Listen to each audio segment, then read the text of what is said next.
Here we are on Honeysuckle Farms. We are putting our bananas in our Harvest Right freeze dryer. So we have our trays over here. They just shine a light. And we are cutting and peeling our bananas. We are going to use our peels for banana fertilizer for our garden, which doesn't smell good but works really well in the garden. So to make banana fertilizer, you need 1 banana peel and water.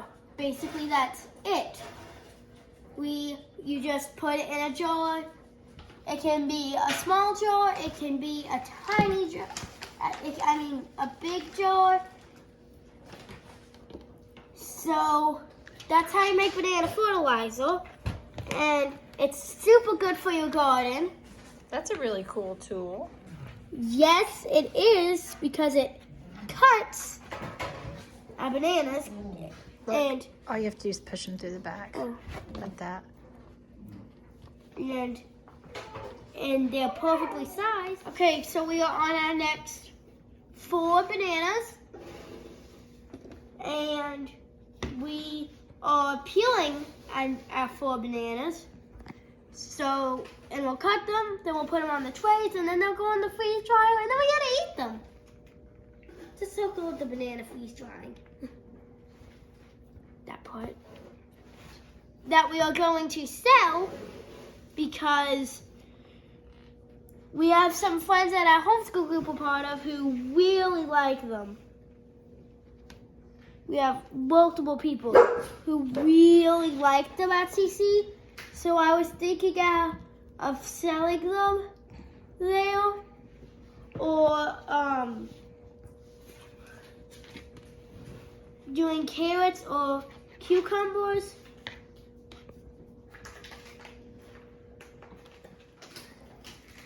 And so the people at CC really like freeze-dried bananas and freeze-dried carrots and freeze-dried cucumbers. So I was thinking about maybe taking them there. Maybe like in the fall or winter when I'm not doing my flower bouquets. So I can have freeze-dried goodies to give or sell to my friends. And that's on Honeysuckle Farms for the day. Oh, and we're blowing up our bananas so they are nice and straight, but they also don't expand too close to each other because they sometimes get big. And so when we freeze dry them, we don't have to freeze them, I don't think. So we just stick them in the freeze dryer. We are estimating we might have all 5 trays, maybe full of bananas. What do you like about freeze-dried bananas? The texture, actually. Sometimes they can get a little too moist, but sometimes they can get really, sometimes like crunchy. Almost, maybe. Yeah, not maybe. They get crunchy, and crunchy bananas is actually really good. They taste like banana chips that you dehydrate, but only not dehydrated. They're crunchier. They're a little crunchier, yeah. Yeah. And what are you doing, Mr. Chris? I am packaging up the things we just took out of our freeze dryer. We just took out 6 dozen raw eggs and 2 trays full of diced organic sweet potatoes. That we bought frozen from Azure Standard, and we are working towards clearing out space in that freezer so that we have more space available. This is Tina in the background. So now that I've got everything portioned right into the bags, into the Mylar bags, I go ahead and place oxygen absorbers.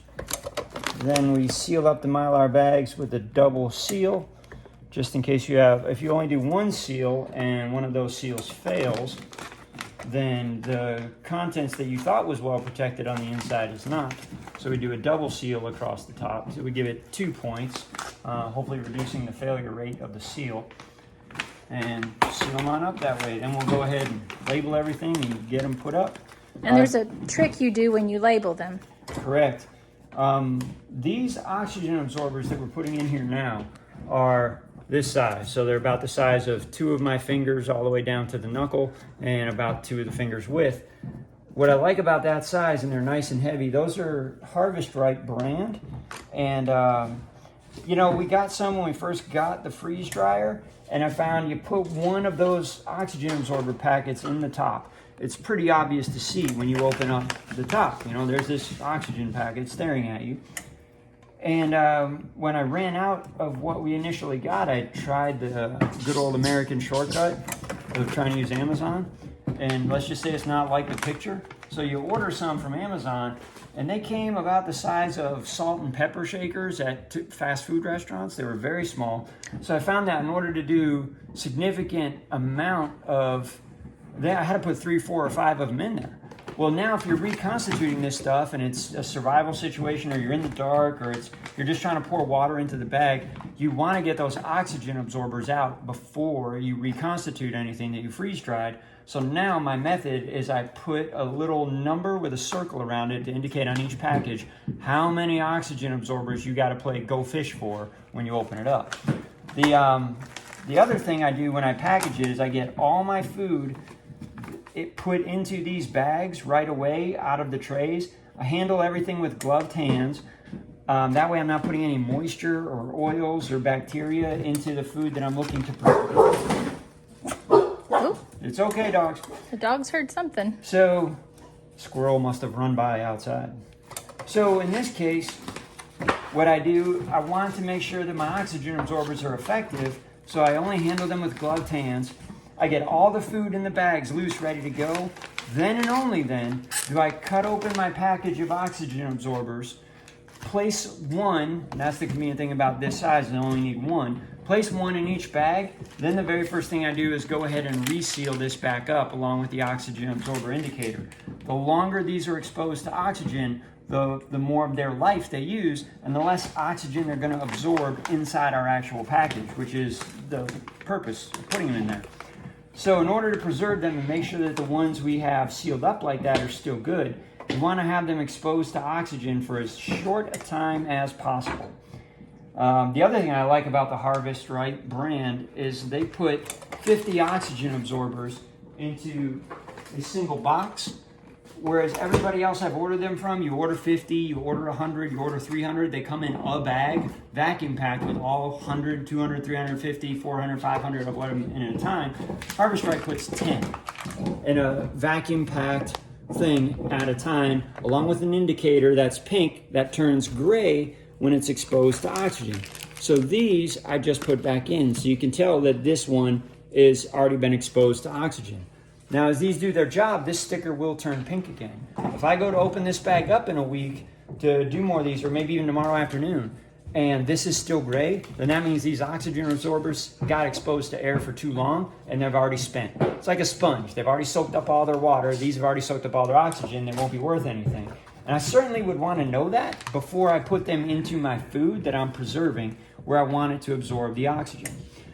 People asked a question today, actually, at a festival we were at. They said we were talking about Harvest Right and how we prepare things and how we use our oxygen absorbers. Some people have vacuum packers. Other people use vacuum chambers to seal up this stuff. And there was a small debate amongst the crowd there. Well, if you're using a vacuum chamber, do you need to bother with oxygen absorbers? Now let's think about that for a moment. This food, if you picture the food that we just freeze dried, which in this case were eggs and raw eggs, and diced sweet potatoes. The sweet potatoes are easier to picture in our brain than the eggs, perhaps. They are diced. So in fact, here is a diced freeze-dried sweet potato. That diced freeze-dried sweet potato is like a sponge now for air, because it was filled with all the porous holes that are in there that were filled with water before have now been evaporated on out in the freeze dryer, is the moment I turn the vacuum off on that freeze dryer and pull the tray out, what do we think rushes into all those pores and holes inside that diced freeze-dried cube of sweet potato? Environmental gases, whatever they are. So in this case, just straight up natural air, the stuff we breathe in, breathe out. So air is probably going to contain about 21% oxygen. That air and that oxygen are going to create fuel for bacteria. So even if you think you're sealing them up in a vacuum chamber, unless you use oxygen absorbers, even inside of a sealed vacuum chamber, there is ambient air that has made its way into the food, because nature, I know we're talking about right now a vacuum packer, but nature abhors a vacuum. So there's no such thing as vacuum, which is why the moment we turn off our vacuum chamber on our freeze dryer, air rushes in and we can open the door again. Where do you think that air goes? Do you think it just stops? Wouldn't it make sense to you that air would go back into all the pores and all the food that was previously occupied by water? Right now, if we look at these banana slices that we're getting ready to put in there, how much air is in that banana? Hardly any, because that banana has a whole lot of moisture in there. But as soon as that moisture is gone, that air will rush in and take its place. So that air is going to contain 21% oxygen. We need to absorb that oxygen, whether you do a vacuum pack, a vacuum chamber pack, or you just like the scissor heat crimp that we have here. Again, this is the kind that comes straight with it. So we get as much air out of there as possible. I'm not too worried about it because we have oxygen absorbers. And we press it, put in our single seal, move it back, press it again, make our double seal. Poof. There we go. Double sealed, oxygen absorbed, freeze dried sweet potatoes, diced for our family. It's a great way to put up your harvest for the year. We've done this a couple of times this year so far where we've decided, hey, it's only a last minute meal. Do you want to thaw something out? Do you want to microwave something? Do we want to? It kind of destroys the aim of some of the food we're looking to preserve and eat. And you don't always want to wait for things to thaw out if they're in the freezer. But you can just take whatever it is you're preparing that you've made and you can add water to it and you've got meals ready to go. You've got ingredients for a meal ready to go. We could take diced sweet potatoes, some freeze-dried meat. We could put it all together in a pan, make a casserole real quick, stick it in the oven. Nothing has to thaw out. And again, all of it's edible. When we pulled this out of the freeze dryer, Ariella and I ate some of them. The diced sweet potato cubes are actually very delicious. I had to try one. I thought, okay, what are they going to be like? What's the texture? If you've ever eaten a raw sweet potato or a raw potato, we understand why people cook them. Let's just say that. These, just being freeze-dried, are still raw. All the vitamins, all the nutrients are preserved in it just as if it was raw. But the texture was nothing like a raw sweet potato. It was more like a potato chip. Just dry texture. You bit into it, it crumbled right away in your mouth. So it was very good. So these can each actually make, without having to cook them, just a wonderful, healthy snack.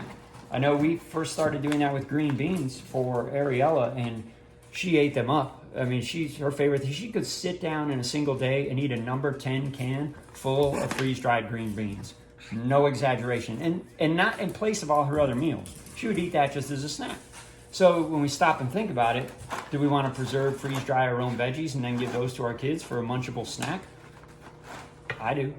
So that's all. Until next time, remember, don't forget to hit that like and subscribe button if you already haven't. If you have, we thank you very much for your support here on the channel at Honeysuckle Farms TN. And don't forget to hit that bell button and get our notifications. Thank you so much again for all your support. And we hope that we can all exchange a community of ideas. And until next time, keep growing.